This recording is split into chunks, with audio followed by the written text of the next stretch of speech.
Hi, this is Charting Man Dan of thechartguys.com, home of technical analysis education. Click the link for a free week trial, no credit card required, and gain access to our multiple live broadcasts daily, community chat room, educational videos, nightly watch lists, and more. Invest in your education and future and join the community today. Hey everybody, looking at SPY on the daily and weekly time frame. Need to remember we have a shortened week this week, so looking at weekly volume will be a bit misleading, but bearish reversal candlestick again today, losing the upper Bollinger Band, moving as support. It's now resistance at 210.31, and what's key to look at here is the high of the bounce, 210.92. We topped out today at 210.69, so a lower high, unable to set a new high on this bounce, so we need to keep an eye on that resistance. Bulls did buy the dip towards the end of the day today, but if you look at this chart, you see, okay, we had an increase in volume, but it was a lower wick showing the bulls buying the dip, so some of that volume does go to the bulls. And while that may be a fact, we could see well early into the day, looking at the 5-minute chart, that the volume belonged to the bears. We saw an increase in volume, the second hourly candlestick for the bears. That is uncommon. And look at this 5-minute chart towards the end of the day here. We got a very strong bounce for that hour leading up into the close. Look at this candlestick right before the bell rang. Big time dump, high volume. Looking like this bounce may have been a fake out, and we had member Jen pointing that out at the end of the day, so shout out to her.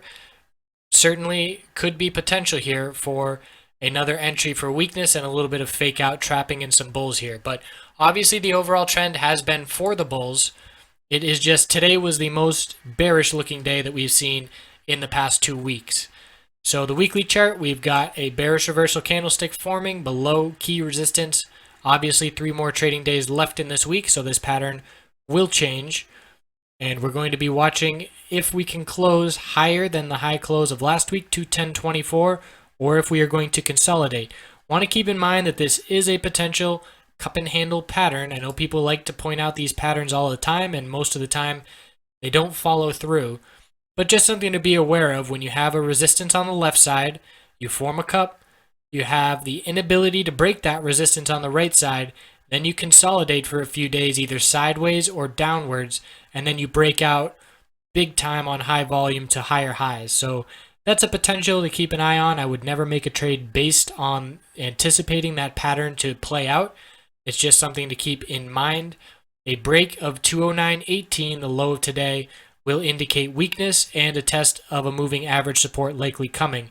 And we can see with the speed that we saw this bounce, the first 10-day moving average support down at 207.13, so a ways away. And we'll certainly be watching the hourly chart and 5-minute chart pre-market live tomorrow at 9 a.m. heading into the open. Thanks for tuning in. Have a great night. Thanks for watching. The Chart Guys community has compiled trader tips from dozens of traders over the last year and put together a free ebook you can access by clicking the button and entering your email. Have a wonderful night.